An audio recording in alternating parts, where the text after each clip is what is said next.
Hello Global Family! Maraming pong salamat for tuning in sa aming YouTube channel. I believe na ang YouTube channel na ito ay nagsisilbing malaking pagpapala po sa inyong buhay as we continue to share the Word of God sa bawat isa sa atin. Right now, we are going to witness a message which I believe is going to transform your life. Naniniwala po kasi ako na ang salita ng Panginoon is not just informational but transformational. So fasten your seatbelt. Ihanda nyo na po ang inyong mga sarili. Kung kayo po ay may mga notebook, may mga ballpen dyan, i-ready nyo na rin po because I believe that this word is going to change your perspective and the way you see the Lord. So right now, we are going to watch this message and I hope that God is going to bless you. I have promised to rescue you from your oppression in Egypt. I will lead you to a land flowing with milk and honey, the land where the Canaanites, Hittites, Amorites, Perizzites, Hivites, stalactites, mosquito bites, parasites, and Jebusites now live. I'm just teasing you. Just checking kung naikinig pa kayo. Ang sabi ng Panginoon mismo sa nation of Israel, ipinangako ko po na i-rescue kayo sa oppression ng Egypt, and I will lead you to a land flowing with milk and honey, the land where the Jebusites now live. I want to talk to you about on the subject, empty promises. Empty promises. Ayoko nang pagtasin kayo ng kamay, pero naniniwala po ako na meron pong tao dito na pinangakuan kayo one time at napako ang kanilang pangako. Correct? Sige nga, taas nga ng kamay, pinataas pa rin pala. Taas nga po ang kamay na lahat ng pinangakuan, umasa kayo, pero hindi nila tinupad ang kanilang ipinangako. Si ate sa likod, talaga taas sa taas siya ako. Okay. Pero parang konti lang ha, 50% lang. Maganda to. Pero ang mas magandang tanong, sino po sa inyo ang dati nang nakapangako, pero yung pinangako nyo, hindi nyo rin natupad? Taas kamay. O mas marami. Amen. Bakit to, mga kapatid? This is a great reminder for every one of us na kapag tayo ang nangako, hindi mo pwede talagang ilagay ang iyong 100% confidence kasi meron at merong pagkakataon na hindi po tayo makakatupad sa mga pangakong ating binitawan. I've been living in this world long enough para ma-realize ko po mga kapatid, mahirap makasurvive dito sa buhay na ito. Mahirap ang buhay, nakakatakot ang buhay, pero mas nakakatakot mabuhay kapag hindi mo kasama ang ating Panginoon. Yung Panginoon mismo na nangako sa ating sa pamamagitan ng kanyang kapangyarihan at sa tulong ng kanyang presensya, makakalakad tayo sa katagumpayang pinagbayaran ng ating Panginoon para sa bawat isa sa atin. Hindi po namatay si Jesus for no reason. He died so that each and every one of us will be healed, redeemed, and each and every one of us will be forgiven. Gusto ng Lord na ang bawat isa sa atin ay mamuhay ng may katagumpayan at mamuhay ng mayroong kalayaan. Kapag kasama natin ang Panginoon, at sa tulong ng presensya ng Diyos, yung ipinangako sa nation of Israel na sila'y dadalhin sa land flowing with milk and honey. Or for that matter, pwede nating i-contextualize na dadalhin tayo ng Panginoon sa better land because when you study the scripture about the Israelites getting out of Egypt papunta ng promised land, it is actually a picture of our spiritual journey. Galing po tayo sa pagkaalipin ng kasalanan pero dahil sa ating Panginoong Yesus tayo ay nakaranas ng kalayaan. At ang pinangako ng ating Panginoon ay hindi lang tayo basta mag-exist sa mundong ito, hindi lang tayo humigop ng oxygen, kundi ang bawat isa sa atin will live a life of purpose. Not just existing, but a life of purpose and a life of victory. Para bagang pag tinitignan nun natin, maaaring sinasabi ninyo na, Pastor, I've been waiting for God's promises all my life, pero bakit parang hindi ko nararanasan sa aking pamilya? Matagal ko nang pinagpe-pray ang pamilya ko makakilala sa Panginoon. Matagal ko nang pinagpe-pray na magkaroon kami ng financial breakthrough. Matagal ko nang pinagpe-pray na magkaroon ng complete healing ang aking auntie, ang aking nanay at aking tatay. Pero hanggang ngayon, parang hindi ko pa rin ito nararanasan. And napansin nyo ba, the longer that you wait for God's promise, the more you are convinced na para bagang hindi natutuparin ng Panginoon ang kanyang pangako. Na kapag tayo ay dumadaan sa mga pagsubok ng ating buhay, we would rather escape than endure. Kasi nga naman, di ba? Katulad ng sinabi ng Panginoon, I promise, sabi ng Lord sa nation of Israel, I promise that I will rescue you from the oppression of Egypt, and I will bring you there to a land flowing with milk and honey. How many among you, kung kayo ang papangakuan ng Panginoon nito, magiging excited din kayo knowing that you have been a slave for 430 years? Kung ikaw ay alipin for 430 years at pinangakuan ka ng Panginoon na ire-rescue ka niya sa oppression ng iyong mga oppressor, matutuwa ka siguro. At ma-excite ka rin sa mga pangakong ito ng ating Panginoon. Pero, napansin niyo ba mga kapatid, that in order for us to get there, we have to endure what's happening here. Kasi minsan excited tayo to get there so that we could escape here. Para bagang lumalabas, masyado maganda ang pangako ng Panginoon, but my life here on earth is still miserable. Now, I rebuke that mindset.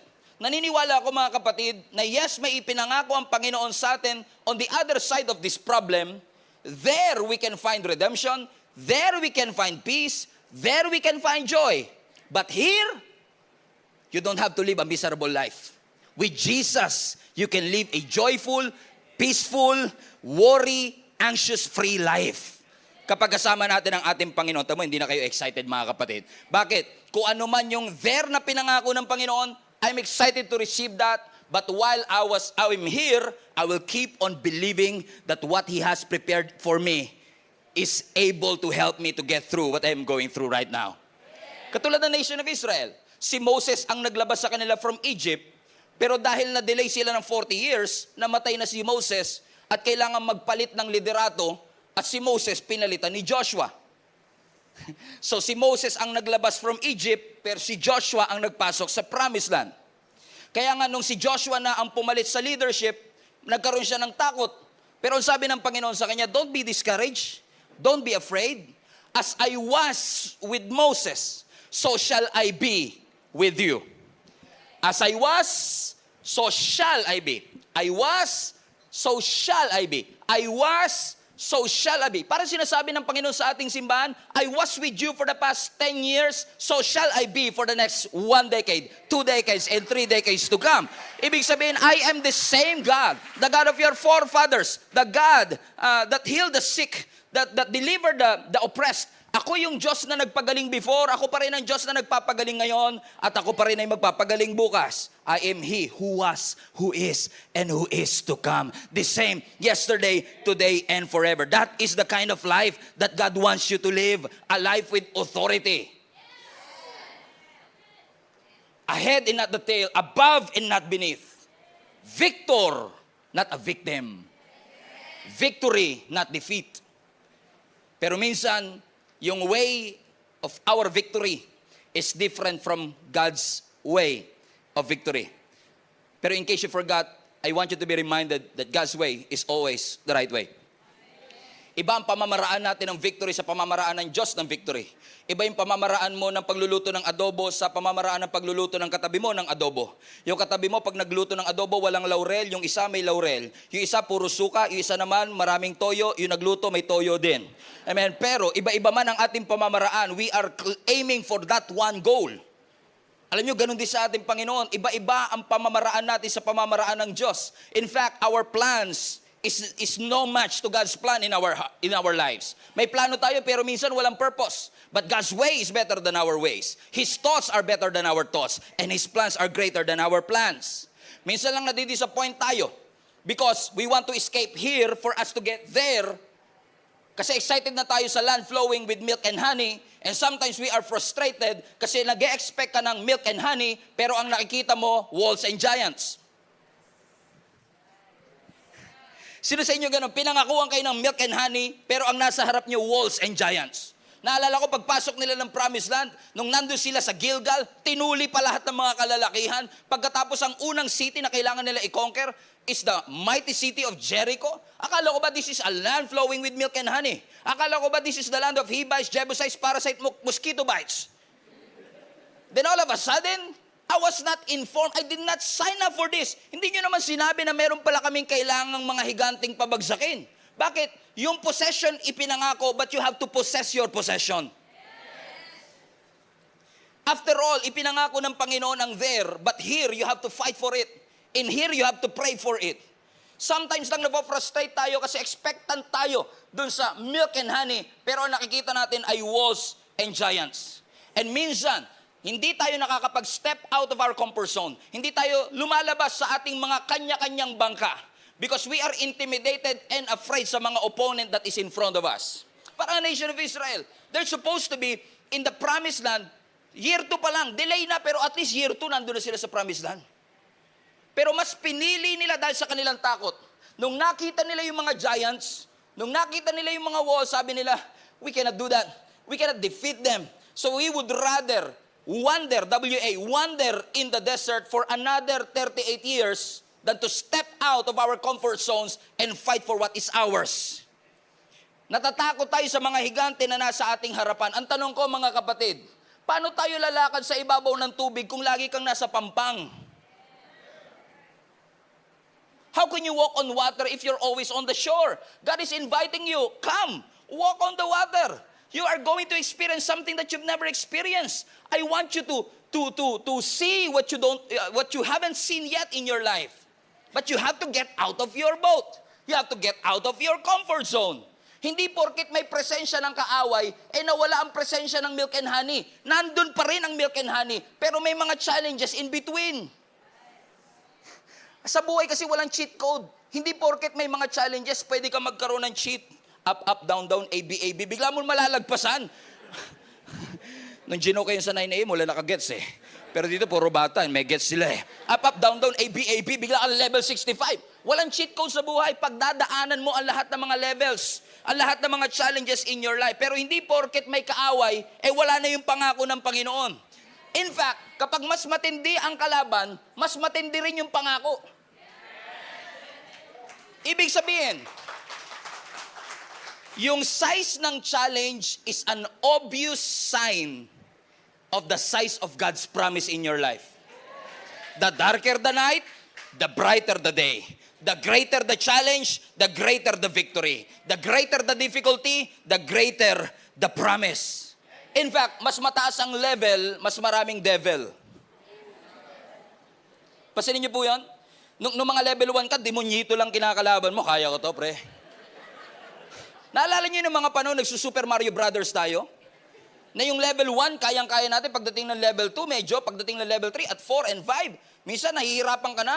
Kaya parang bored ka na doon sa una kasi nadaanan ko na ito. Kayang-kaya ko na ito. Alam niyo sa buhay ganun din. Walang cheat code. Hindi natin mababypass ang mga levels ng ating buhay. We have to go through all of this. Pero habang lumalaki ang mga giant, it is an obvious sign na malaki ang pangako ng Panginoon sa buhay. The greater the crushing, the greater the anointing. Hallelujah.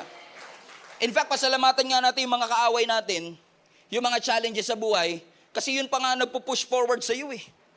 Para kanino ka bumabangon? Sa mga kaaway ko. Para patunayan ko sa kanilang mali sila. Di ba yung mga struggle sa buhay, yun pa nga ang nagmo-motivate sa atin to move forward. Yung mga challenges sa buhay natin, yung mga haters, doubters, discouragers ng ating buhay, kung hindi dahil sa kanila, hindi ka magdadasal ng taimtim. Napansin nyo, nung dumami kaaway mo, nung dumami ang challenges sa buhay mo, napapadasal ka ng taimtim eh. Hindi ko alam kung naranasan nyo na yung talagang walang-wala kang problema, yung ang daming mga blessings sa buhay mo, na-promote ka sa trabaho, nagkaroon ka ng salary increase, tumama ka pa sa loto kahit bawal, di ba?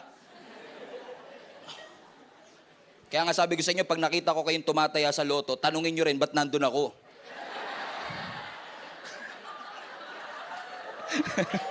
Nagkita tayo eh. Kidding aside. Pansinin nyo, kapag may mga challenges, magiging time-team ka, pero pag punong-puno ng promotion, yung bank account mo, hindi nawawala ng mga blessing, di ba? Yung darating na yung susunod na sweldo mo, hindi pa nauubos yung pera mo. Ang sarap ng ganung pakaramdam, pre. Di ba? Ang sarap ng ganung pakaramdam. Pero ano ang usual nating ginagawa pag nangyayari yun? Thank you, Lord. Napakabuti mo po sa aking buhay, karapat-dapat kang parangalan. Worthy is your name, Jesus. Pero kapag may challenge, kulang na lang, dumapa ka eh. Lord, hirap na po ako sa buhay. Pansinin nyo, kapag may challenge, mas nagiging time-team at intimate ka sa Panginoon. Pasalamatan na rin natin ang Panginoon. Kung hindi dahil sa problema, hindi ka tatawag. Kung hindi dahil sa challenge, hindi ka pa makakaalala kay Lord. Kung hindi ka nagkaroon ng problema, hindi ka pa makakapagsimba. Hindi kayo ito, taga-ibang church lang po ito. Amen? So pasalamatan natin ang mga challenges sa ating buhay. Salamat, nilait mo ko, nakita ko yung halaga ko. Salamat, minaliit mo ko, nakita ko ang kalakihan ng Diyos sa aking buhay. May pangako ang Diyos. At pansinin nyo, ang mga pangako ng Diyos sa ating buhay, yung pangako ng Lord sa ating buhay, hindi mo mabibili sa pure gold o sari-sari store. Eternal siya. Ang kayang ibigay ng mundo, maa-access mo sa mundo. Pero yung kayang ibigay ng Diyos, hindi mo maa-access dito sa mundo. May mabibili ka bang joy sa sari-sari store? Dishwashing liquid lang. Pero wala kang mabibiling joy, amen, na ibinibigay ng Panginoon. Kasi kapag ang Diyos nangako, paniwalaan mo. May authority siya para gawin ang pinangako ng Panginoon sa ating buhay. At itong simbahang ito ang testamento na ang Diyos tumutupad sa kanyang pangako. Na hindi siya nagkulang, hindi siya nagpabaya at hindi siya nakalimot. Lalo ngayon, mag-e-eleksyon na naman. Sa lahat po ng mga tatakbong kagawad, sa darating pong halalan, lagi niyong tatandaan, isulat sa balota, Stephen Prado. Tignan niyo pag may mga meeting de avance yung mga politiko, hindi ko nilalahat. Pero marami akong napapansin na kapag may meeting de avance yung mga politiko, talagang mga tao, talagang, sabi, pag ako, ang inupo nyo, sinisiguro ko sa inyo, lahat ng tambay magkakatrabaho. Sinisiguro ko sa inyo, kapag ako ang inupo ninyo sa posisyon ng pagiging kagawad, ang mga kanal natin magiging malinis. Ang mga kalye natin mawawala ng kalat. Mga tao naman, wow! Grabe, paniwalang paniwala. Pansinin nyo hindi pa nakakaupo yan. Pero paniwalang paniwala ka na sa pangako nila. Samantalang si Jesus, matagal na nakaupo sa trono. Yung mga pangako niya, never natin pinaniwalaan. Mga pangako niya, never natin. Kapag ka nakaranas lang ng problema, nakalimot ka na yata, Lord. Matagal na si Lord nakaupo sa trono. Kahit may sakit ka, nasa trono siya. At hanggat nasa trono ang ating Panginoon, may access ka sa kagalingan, may access ka sa joy, may access ka sa peace. Kaya kung ako sa iyo, kapatid, mag-invest ka ng mga bagay na papunta there, na just here. Kasi dito, yung pera, fame, popularity, success, whatever it is that this world has to offer, lahat po yan temporal. Hindi ko ina-advocate na huwag tayong mag-ipon, na huwag tayong maghanda. Kailangan natin maghanda. Kasi hindi natin alam kung hanggang kailan tayo lalagi here. Pero dapat sa atin pong pag-i-invest here, meron tayong purpose that is always for there. For eternity. Now, ang tanong ko sa inyo, pag may tinanggal po ba ang Panginoon sa inyo here to prepare you for there, kaya mo pa rin bang magtiwala sa Kanya? Yun yung mahirap na part Lord, ba't mo tinanggal? 7 years na po kami. Mahal na mahal ko po siya. Hindi ko po kayang mabuhay nang wala siya. Sus! May mga bagay na tinatanggal ang Panginoon here to prepare you for there. If you will trust the Lord with all your heart and lean not on your own understanding, you can be sure, mga kapatid, na hindi niya yan tinanggal para nakawin at tanggalin sa iyo ang kaligayahan. Tinanggal ng Panginoon yan para ikaw ay protektahan. God's rejection is not just redirection. God's rejection is also God's protection. Iniingatan tayo ng Panginoon para sa next stage ng ating buhay. Kaya if I were you, invest in the kingdom of God. Ano ang sabi ng Matthew chapter 6 verse 19? Everybody read this with me. Do not lay up for yourselves treasures on earth, where moth and rust destroy, and where thieves break in and steal. But lay up for yourselves treasures in heaven, where neither moth nor rust destroys, where thieves do not break in and steal. For where your treasure is, there your heart be also. What is this verse saying? What is Jesus trying to say to us? Sinasabi ng ating Panginoon sa atin that investing in God's kingdom is the best investment you'll ever make. In the era of stock market and Bitcoin na walang kasiguraduhan, investing in God's kingdom is the best investment that you'll ever make in your life. Put up the verse again in Matthew 6. I will summarize that verse to you. Sa kingdom ng Lord, Kaya maganda mag-invest. Una, hindi nawawala. Pangalawa, hindi nananakaw. Pangatlo, nagtatagal at panghabang buhay. Yung bahay mo sa langit, hindi masisira. Ang city na future na binibuild ng Panginoon, merong unshakable foundation. Yung kingdom ng Lord, it will never fade. It will never end. Merong incorruptible inheritance ang lahat ng mananampalataya. Kaya kung ang buhay lang natin ay para sa pagtatrabaho, para sa trophy, para sa medalya, para sa certificate, good grades, pera, sasakyan, hindi po masama ang lahat ng bagay na yan. Pero kung sa process ng pagkuha natin ng lahat ng ito, makalimutan natin ang ating identity na tayo ay sons and daughters of God, it's not worth it. It's not worth it. Huwag mo ipagpapalit ang gusto ng Panginoon sa'yo sa gusto mo lang ngayon. May magandang bagay na inilaan ng Panginoon sa bawat isa sa atin. Nasabi mismo ng greatest leader of all time, Jesus Christ, what good is it that you gain the whole world? What do you benefit if you gain the whole world but lose your own soul?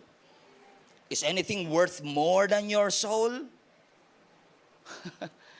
In essence, parang sinasabi ng ating Panginoong Yesus, hindi masama ang yaman. Kailangan natin yan dito sa buhay. Hindi masamang mag-invest, hindi masamang magplano, pero tatandaan natin, hindi natin siya madadala. Pag iniwan mo nga, pinag-aawayan pa. Pero kapag nag-invest ka sa kingdom ng Lord, kahit buhay ka pa, may advance payment. Nag-i-invest ka na ngayon pa lang. Malungkot na kayo, pasiyahin ko kayo ng konti. Yung pagpunta nyo ngayon sa church, kahit pilit na pilit pa, is actually an investment for your eternity. Kaya nga yung mga nag-invite sa inyo, willing na ilibre kayo. Kasi yung libre na yon, kinabahan yung mga nag-invite, Pastor, wala akong pinangakong ganyan ha. Huwag mo akong ilagay sa kapahamakan. Kaya nga, yung mga nag-invite sa inyo, willing silang ilibre kayo kasi yung papakainin nila kayo mamaya, pag nabusog ka, tapos na yon. Pero yung nakuha mo sa meeting na ito, yung tinuro ng Lord sa iyo ngayon, yung presensya ng Diyos na naranasan mo, that will last. Itong event na to matatapos after 2 hours. Pero yung epekto ng ating celebration today will last for eternity. Yung iba sa inyo, after 3 years, maaalala nyo pa rin yung very same moment kung saan kayo nakaupo, kung paano kayo kinausap ng Lord, at paano kinonfirm ng Lord ang kanyang pagtawag. He's the one who ordered our step. He's the only one capable to stop it and say, anak, that's a wrong choice. Kapag tinanggal ng Panginoon, wag mo na ipilit. After all, pag di na pa sa'yo, hindi ka nawalan. Kasi hindi talaga para sa'yo yun. Nalulungkot lang ako sa ibang mga taga 3 p.m. service. Kasi nung sinara ng Lord yung pintuan, nakatayo pa rin sila, Lord, kailan mo bubuksan? Kapag sinara na ng Lord, wag mong piliting buksan. Nagtataka ako, yung sarado, pinipilit yung buksan. Yung bukas, ayaw yung pasukan. May binuksan na ang Lord ng mga bagong pintuan, bagong opportunity. You only have to step out of it and conquer your fear. Step out of your comfort zone. Never neglect ang mga open doors, mga doors na naghahatid ng pagpapala sa buhay mo. Kasi kailangan mong pasalamatan ng Lord, hindi lang sa mga saradong pintuan, maging sa mga pintuang bukas na nilalagpas-lagpasan lang natin. Ilan ang pintuan nyo sa bahay? May kanina may sumagot, isa. Talaga? Isa lang? Paano kaya yun? Wala silang pintuan ng CR, wala silang... Natauhan din siya eh. So siguro yung iba sa inyo may pintuan sa harap ng bahay. May pintuan sa likod ng bahay papunta sa swimming pool. Wow, sana all. May pintuan sa kwarto. Ha? May pintuan sa kusina. Ang dami. Siguro 4 o 6 na pintuan. Pero malamang marami sa inyo, hindi nyo nabilang yung pintuan ng cabinet. Hindi nyo nabilang yung pintuan ng refrigerator. Pag binubuksan ng refrigerator, nabubusog ka. Pero nilalagpasan-lagpasan lang natin mga open door na naghahatid sa atin ng pagpapala. Mas grateful lang tayo dun sa mga pintuang nakasanayan natin. Pero maraming pintuang binubuksan ng Lord. Hindi ka makakapag-bis pag di mo binuksan ng cabinet. Hindi ka makakakain pag di mo binuksan ng refrigerator. But those doors, underappreciated, but God is using to bring the blessing to you. And we should be grateful to God for that.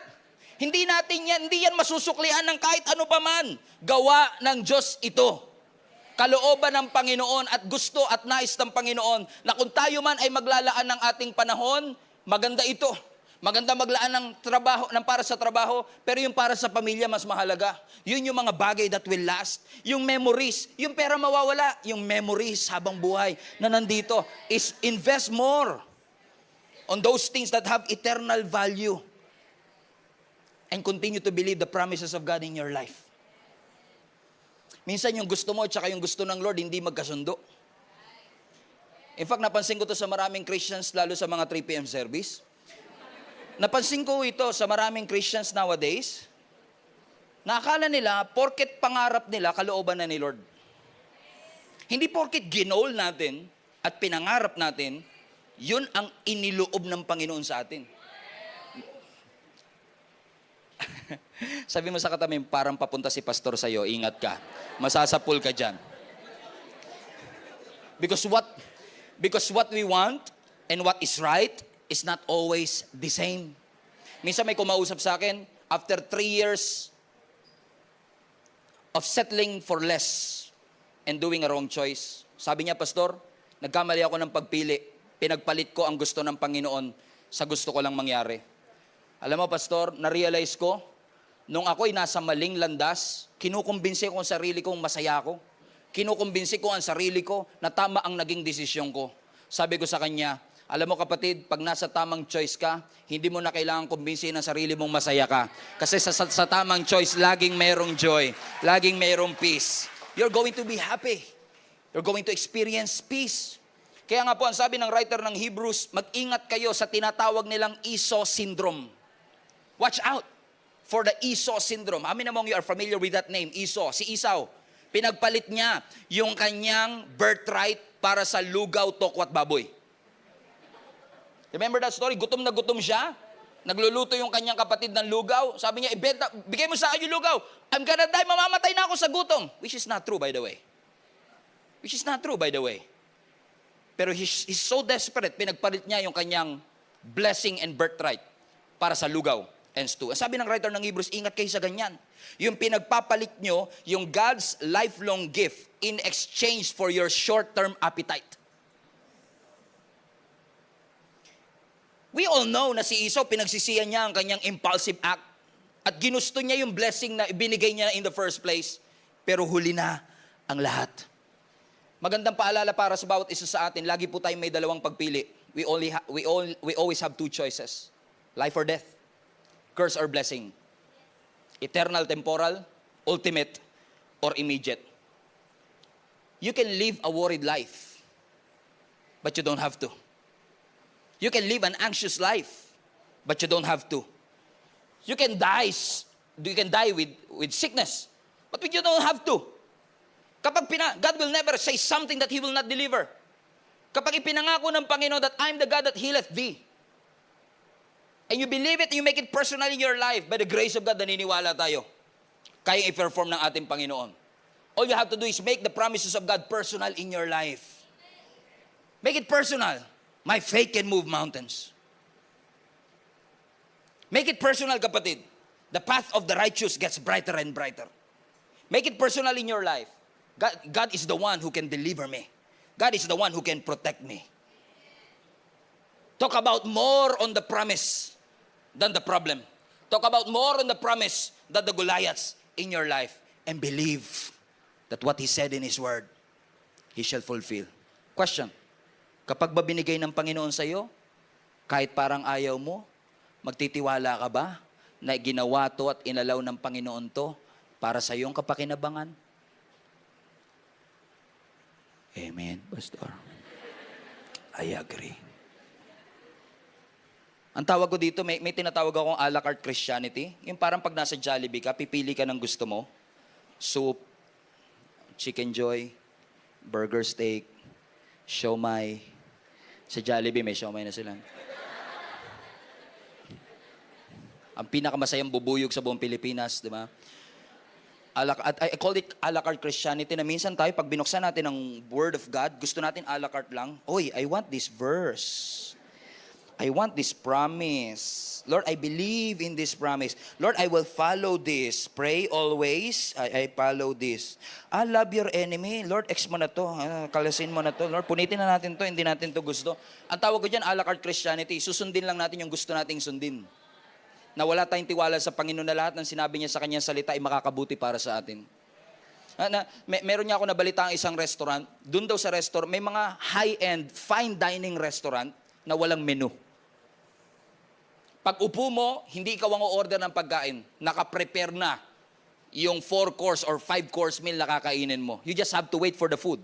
You don't know what the food is. Hindi mo nga kayang i-pronounce yung mga pagkain na yon. Hindi yun ang pinili mo. Napansin niyo yun sa mga fine dining, ano to? Chinkwasi. Hindi mo kayang i-pronounce pero kinakain mo. Masyado kang tiwala sa chef na yung kanyang ihahanda ay good for you kahit hindi yun ang pinili mo. Sabi ko nga sa sarili ko, magbabayad ka ng malaki para sa pagkain hindi mo pinili. Parang lugi yata yun ah. Pero masyadong mataas ang tiwala nila na ang chef na ito ay reliable, na hindi ito nagluluto, na hindi pasok sa iyong panlasa. That every time mag-o-offer siya ng something, it is for your good. Pinabuti, pinaghandaan, hinanda specifically para sa iyo. Kung may tiwala tayo sa chef, nauupo na lang tayo at mag-aantay na lang tayo kung ano ihahaing kakainin natin. But hindi natin kayang magtiwala sa ating Panginoon na kung ano man ang ilaalaw niyang mga challenges in our life, ay alam niyang para sa ating ikabubuti. We should trust God more kaysa sa mga in-offer ng mundong ito. Trust the Lord with all your heart and lean not on your own understanding.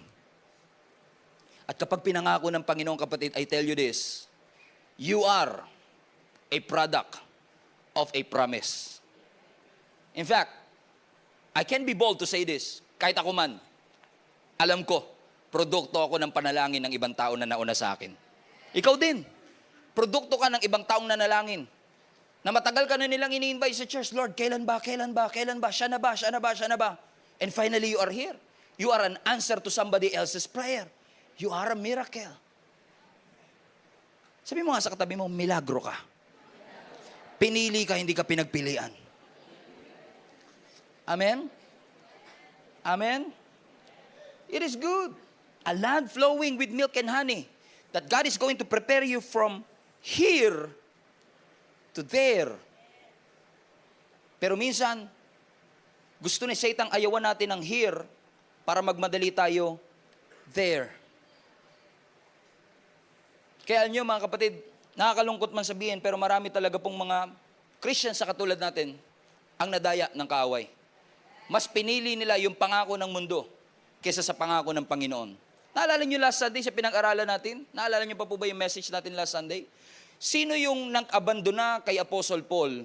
Pinili niya yung mundo kaysa sa misyon at pagtawag ng Panginoon sa kanya. Si Demas. Naalala nyo si Demas? Di ba? Pinili niya ang mundo kaysa sa mga bagay na para sa Panginoon. Bakit natin ipagpapalit? Sabi ko nga lagi, minsan hindi mo rin masisisi ang mga dinaya at naloko kasi hindi naman nila alam na naloko sila at dinaya sila. Kasi kung alam mong dinaya ka, hindi nadaya yun. Daya. Naunawaan niyo yung sinasabi ko? Pero minsan nalalaman na lang nating nalokot na daya tayo pagtapos na. Pag nakita na natin at hinarvest na natin yung consequences ng ating maling pagpili, ganyan ang nangyari kay Eva at Adan eh. Naalala niyo yung story ni Eva at Adan? Nung lumabas yung ahas at si Satanas nagkatawang ahas at nakipag-usap kay Eva, kaya hindi lahat na nakipag-usap sa inyo, dapat kinakausap niyo. Oo. Baka ahas na yan. Amen? Tignan nyo to ha. Napakatindi kasi si Eve, niloko, dinaya. Amen? Pinagmukhang tama yung mali. Tignan nyo to. Ang sabi ng verse 1 in Genesis chapter 3, fasten your seatbelt, we're gonna land the plane. Now the serpent was more crafty than any of the wild animals the Lord had made. Sabi niya sa babae, did God really say that you must not eat from any tree in the garden? And the woman said to the serpent, we may eat the fruit from the trees in the garden, but God did say you must not eat from the tree that is in the middle of the garden, and you must not touch it, and you will die. Tingnan niyo yung atake ni Satan dito ha. Isa sa mga instruction ng Panginoon, nung nilikha ng Lord si Adam and Eve, nilagay sila sa Garden of Eden, At binigyan sila ng Lord ng provision, food to eat. So, nag-create ang Lord ng mga trees dun sa garden, na sabi ng maraming Bible scholars, sa Garden of Eden, merong at least 8,000 kinds of trees in the Garden of Eden alone. Ang daming binigay, pero sabi ng Lord, ang dami niyong pwedeng kainin, pero itong puno na ito, huwag niyong gagalawin. Huwag niyong kakainin, or else you will die. Pero napansin niyo kung ano yung, ang dami namang option, pero kung ano yung bawal, yun talaga yung parang gustong-gusto natin, ano? Parang laging dinadivert ni Satan yung ating atensyon dun sa pinagbawal kesa sa pinahintulot. Kaya tuloy, pag lagi ka nakafocus sa bawal kesa sa pinahintulot, parang lumalabas tuloy na si Lord madamot. Parang lumalabas tuloy na si Lord may wini-withhold sa atin. Kaya si Satan biglang pumasok. Kinausap niya. Itong si Eva, sabi niya, did God really say? Ahas nga eh. Did God really say na hindi nyo? Tingnan nyo ha, sinabi ba talaga ng Diyos na bawal nyong kainin ang bunga ng mga punong ito? Mali yung tanong eh. Kasi ang sinasabi ni Satan, bawal ba talagang kainin? Deception yan. Ano sabi ni Eva? Di naman. Shadow ka naman. Di naman. Sinabi ng Lord, pwede namin kainin ang lahat maliban dito sa isa. Bawal namin hawakan, bawal namin kainin, or else we will die. Tignan nyo ang sagot ng kaaway. Verse 4. No. You will not certainly die. Hindi ka mamamatay. For God knows that when you eat from it, your eyes will be open and you will be like God, knowing good and evil. Verse 6. So when the woman saw that the fruit of the tree was good for food, pleasing to the eye, desirable for gaining wisdom, she took some, ate it, and she also gave to her husband. Kaya kami mga lalaki, sunod lang kami ng sunod. Sige, kailangan niya, okay. Tignan nyo ha. Tignan nyo yung progression. Tuwan-tuwa ako sa progression nito eh. Kasi tignan nyo. Nung una, bago siya tanungin ni Satan, alam niyang bawal. Hindi niya hinahawakan, hindi niya nilalapitan, hindi niya kinakain. Then kinausap siya ng ahas. Sabi niya, did God really say na bawal niyong kainin ang lahat ng mga punong ito? Hindi naman. Inalaw naman ng Lord ang lahat, wag lang dito sa isang to. Kasi mamamatay daw kami. Hindi totoo yan. Hindi ka mamamatay. Takot lang ang Diyos kasi magiging parang kawangis ka niya. Alam mo ang kahulugan ng tama't mali. Then all of a sudden, tignan niyo yung verse 6, show up on the screen. Bigla nagbago at nag-shift. Sa verse 6, ang sabi, when the woman saw that the fruit was good, pleasing to the eyes. Now, tignan niyo ha, nung una, ayaw niya. Nung una, alam niyang mali. Pero dahil nakapag-usap siya kay Satanas, nabago yung perspective niya. It only takes one conversation to change her perspective. Kasi, pinagmukha ni Satan, may nililihim ang Diyos sa inyo. May pinagdadamot siya sa inyo. Ayaw niya lang kainin kasi magiging kawangis kayo ng Diyos na alam niyo ang katotohanan. Siguro sabi ni Eva, oo nga no. Talaga bang sinabi nga ng Panginoon? Then all of a sudden, yung ayaw niya, ngayon, gustong-gusto niya. What happened in between? What happened in between? You know, one thing that I think what happened in between is this. Ipinakita ni Satan kay Eva, ito yung nawawala mo pag di mo yung kinain. Magiging kawangis ka ng Diyos. Alam mo ang katotohanan ng tama't mali. Parang sinasabi ni Satan, kainin mo na yan. So parang in-emphasize ni Satan, you have the choice to eat that here. Pero hindi in-emphasize ni Satan yung implication ng decision niya here, there. Na kapag kinain niya itong bunga ng kaalaman ng tama't mali, magkakaroon sila ng spiritual separation sa ating Panginoon. Para bagang sinasabi ni Satan, gawin mo na. Okay lang yan.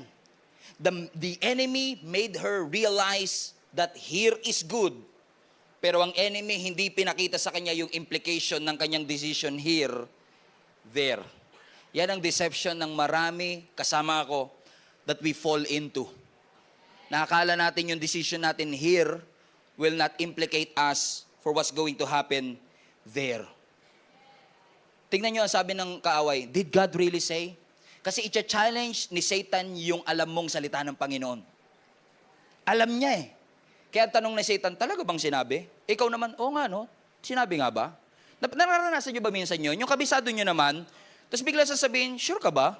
Oo nga no, sure nga ba ako? Diba bigla kang napapatanong din sa sarili mo, sure na. Kaya po mga kapatid, going to church, listening to the Word of God, reading the Bible is an important aspect of our Christianity. You know why? Because by reading the Word of God, nalalaman mo kung ano yung tama at mali. Nalalaman mo kung anong kalooban ng Diyos at hindi kalooban ng Diyos. Huwag lang po kayo mag-rely sa sinasabi ni Pastor Stephen o sinasabi ng kahit sinong preacher. Mag-rely kayo rito, kami nagkakamali, pero ito po ang ating tanggulan. Ito po ang basihan ng ating mga pananampalataya. Because if you are not in the Word of God, yung pera mas matimbang kaysa pagtawag. Yung pangarap mas matimbang kaysa sa purpose. Yung kasalanan mas matimbang kaysa sa freedom na ino-offer ng ating Panginoon. Always choose Jesus. Kasi ang mga pangako ni Satanas, empty. Pero ang pangako ng Diyos, full. Amen? Palapakan natin ang ating Panginoon.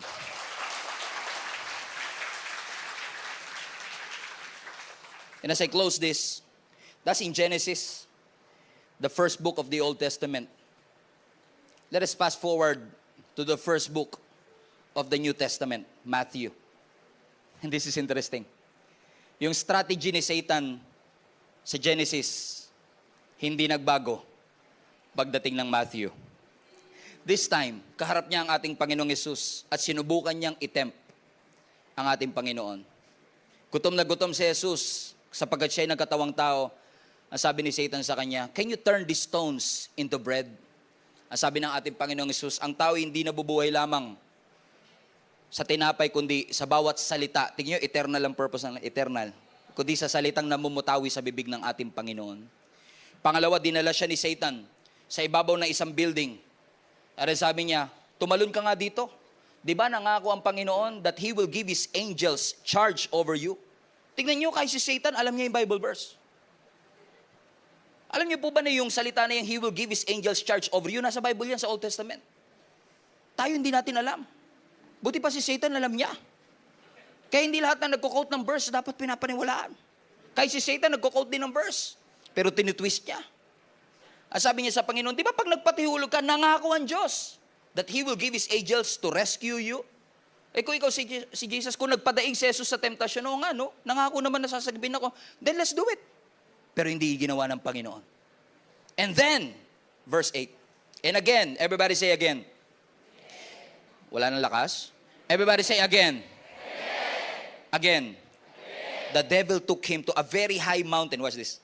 And showed him all the kingdoms of the world and all their splendor. Verse 9. Ang sabi ni Satan kay Jesus, lahat to, bibigay ko to sa'yo kung yuyukod ka sa aking harapan. Nakita niyo po? Hindi niyo nakita. Ulitin natin. Si Satan, dinala si Jesus sa ibabaw ng bundok. Ipinakita lahat ng yaman ng mundo with all its splendor. Ang sabi ni Satan, lahat yan, ibibigay ko sa iyo kung ikaw ay yuyukod sa akin. Nakita niyo? Hindi niyo pa rin nakita. Si Satan, dinala ang ating Panginoong Hesus, Pag-Hesus sa bundok. Pinakita lahat ng yaman ng mundo. Sabi ni Satan, ibibigay ko ang lahat ng yan sa iyo. How dare he? Ibibigay niya kay Jesus yung yaman ng mundo. Anong authority niya para ibigay yung bagay na hindi naman kanya? At sa Panginoon naman talaga in the first place? Anong sinasabi ko sa inyo mga kapatid? Di ba nangako si Satan, pero yung pangako niya empty. Wala siyang authority i-fulfill at ibigay yun. Puro pangako, puro mabubulaklak na salita, pero hindi yun ang tunay na pangako ng Panginoon sa atin. Ano, pag yumuko daw sa'yo, ibibigay mo, akin to eh. Ano problema mo? Kaya ang ating Panginoong Hesus, hindi siya nagpapadaig dito. Bakit mga kapatid? Ang pangako ng tao, ang pangako ng mundo will always come up short. But the promises of God will always exceed our expectation. Amen mga kapatid. Kaya kung si Satan nangangako sa inyo, gawin mo to. Huwag ka magsimba, masasaya buhay mo. Huwag kang lumapit sa Diyos, mas magiging malaya ang pakiramdam ng buhay mo. Anong alam ni Satan sa kalayaan? Ano yung sinasabi niya magiging malaya ka? Hindi siya ang source ng freedom. Kalokohan yun. Si Jesus ang nagbibigay ng kalayaan. Kaya pag pinangakuan ka ni Satanas, kaya kitang bigyan ng joy. Anong kaya mo akong bigyan ng joy? Si Lord lang ang kayang magbigay sa akin ng joy. Hindi ka makakapag-manufacture ng joy. Hindi ka makakapag-manufacture ng happiness. Only God is the source of joy. Kaya mo akong bigyan ng kama, pero hindi mo ko kayang bigyan ng tulog. Kaya mo akong bigyan ng pagkain, pero hindi mo ko kayang bigyan ng appetite. Because food doesn't guarantee appetite. Minsan napakasarap ng pagkain natin, wala tayong gana. Minsan ang ganda ng kama natin, hindi tayo makatulog. Because only Jesus can give you something that this world cannot give. Believe in the Lord. Walang authority si Satan mangako sa'yo. Don't fall into that trap. And believe in the promises of God in your life. Because this word has an authority to say, I am the God that healeth thee. That when you walk through the valley of the shadow of death, you should not be afraid, for I am with you. When you go through the waters, you will not be drowned. When you go through the fire, you will not be burned. Blessings and mercies shall follow you all the days of your life, and you shall dwell in the house of the Lord forever. If the Lord is your shepherd, you will lack nothing. God is able to do immeasurably above and beyond what you could think or imagine. I am the God who will supply all your needs according to His riches in Christ Jesus, in His glory. Hallelujah. Believe in the promises of God. Hindi sa pandarayan ng kaaway, hindi sa temporal things, sa eternal things. Hindi po ninyo pagsisisihan ang lahat ng bagay na inilaan nyo para sa Diyos. Panginoon, salamat po. Napakabuti mo. Salamat sa napakagandang paalala sa amin na ang mga pangako ng mundo, ang pangako ng kaaway, are all empty promises.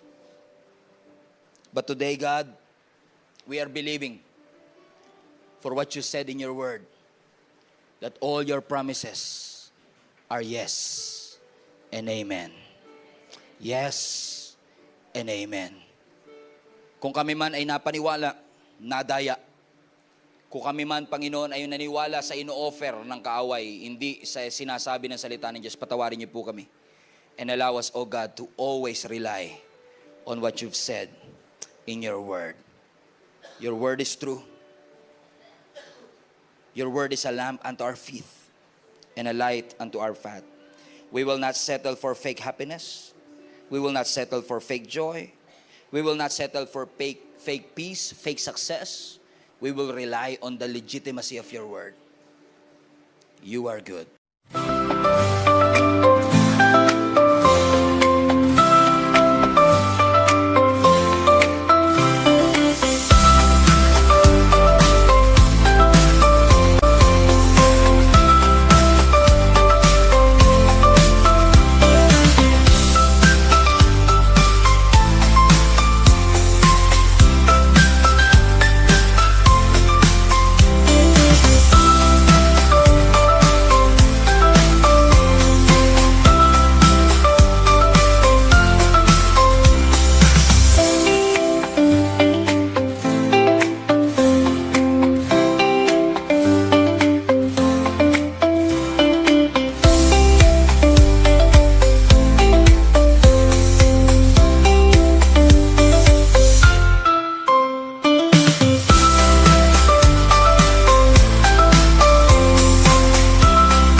Good forever. In Jesus' name we pray. Everybody shout, Amen.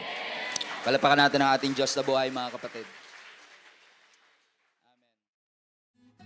Hello Global Family, you made it this far. Once again, marami pong salamat for tuning in, and I pray na yung salita pong ating napakinggan ay makapagbigay po ng conviction at malalim na revelation sa inyong puso upang mai-apply po natin sa ating buhay so that transformation will happen in our life. If this ministry have been a blessing into your life, I want to encourage you to share this video to some people that you know na maaaring nangangailangan din katulad mo ng mensaheng ito. In fact, I want to take it a little bit further, mga kapatid, and invite you to partner with us. If this video, if this ministry have been a blessing to you, I know in the future, it will be a blessing to somebody else as well.